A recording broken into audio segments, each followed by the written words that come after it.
Assalamualaikum warahmatullahi wabarakatuh. Perkenalkan, nama saya Samsul, NPM 2510 6310 750. Saya dari Prodi Pendidikan Jasmani, Kesehatan dan Rekreasi. Saya dari kelas 2B. Saya akan menganalisis tentang gerakan gaya kupu-kupu dan gaya dada pada mata kuliah Akuatik 2. Pertama yaitu pada gaya kupu-kupu. Saya akan menganalisis aspek luncuran. Untuk aspek luncuran, poin penting dari aspek luncuran yaitu pada pinggul, kaki, dan kepala. Untuk pada poin pinggul, sudah mengikuti gerakan gelombang gaya kupu-kupu. Namun pada beberapa gerakan pinggul terlihat sedikit turun sehingga tubuh belum sepenuhnya berada pada posisi streamline. Seharusnya pinggul dipertahankan dekat dengan permukaan air. Otot perut dan punggung dikontrol agar tubuh tetap sejajar. Gerakan gelombang dimulai dari dada, kemudian diteruskan dengan pinggul dan kaki secara berurutan. Selanjutnya yaitu pada jinjit kaki atau engkel kaki. Posisi kaki sudah melakukan gerakan dolphin kick, namun ujung kaki belum selalu dalam keadaan lurus atau jinjit sempurna. Hal ini menyebabkan dorongan kaki ke belakang belum maksimal. Seharusnya ujung kaki dipanjangkan atau dijinjit selama melakukan tendangan. Pergelangan kaki dibuat lebih rileks agar menghasilkan sapuan air yang lebih luas. Kedua kaki tetap rapat saat melakukan tendangan.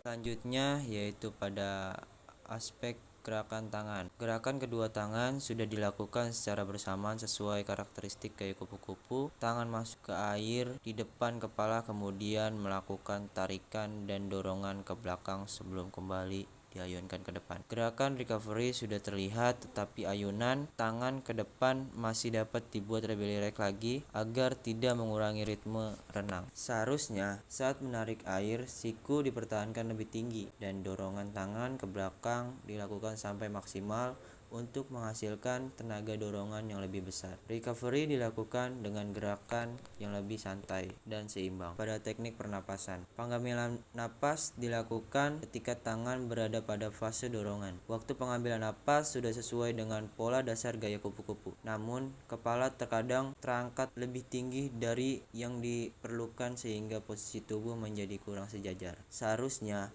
angkat kepala secukupnya saat mengambil napas. Setelah mengambil nafas, kepala segera kembali masuk ke air. Pandangan diarahkan sedikit ke depan dan ke bawah, bukan terlalu ke atas. Selanjutnya, koordinasi gerak. Koordinasi antara gerakan tangan, bokong, kaki, dan kepala sudah terlihat berjalan dalam satu rangkaian gerakan. Dan untuk pada bokong, belum terdapat secara maksimal sudut balasan yang sempurna, sehingga rentan membuat stamina berkurang atau mudah lelah. Seharusnya pada koordinasi gerak, sinkronisasi tarikan tangan dengan tendangan dolphin kick. Pertahankan ritme gerakan yang stabil dari awal hingga akhir lintasan.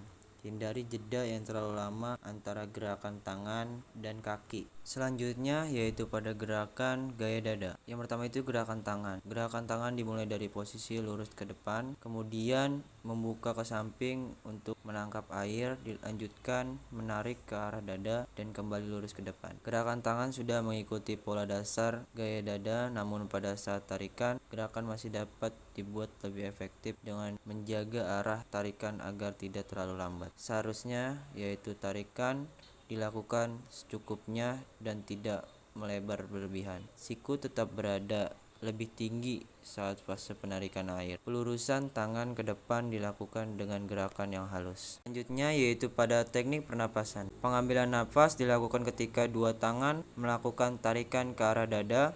Pada fase ini, kepala terangkat untuk mengambil udara, kemudian kembali masuk ke dalam air saat tangan diluruskan ke depan. Waktu pengambilan napas sudah sesuai dengan pola gerakan gaya dada. Seharusnya yaitu kepala diangkat secukupnya saat mengambil napas. Setelah mengambil napas, kepala segera kembali mengikuti posisi tubuh dan menghindari gerakan kepala yang terlalu tinggi karena dapat meningkatkan hambatan air. Selanjutnya yaitu koordinasi gerakan. Koordinasi gaya dada terdiri dari urutan gerakan menarik, pengambilan napas, melakukan tendangan kaki, kemudian meluncur. Koordinasi gerakan sudah terlihat berurutan, tetapi sinkronisasi antara tarikan tangan dan tendangan kaki masih dapat ditingkatkan agar gerakan lebih efisien.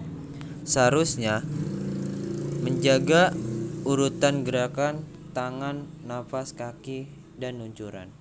menghindari gerakan tangan dan kaki yang dilakukan secara bersamaan, mempertahankan ritme gerakan yang stabil dari awal hingga akhir.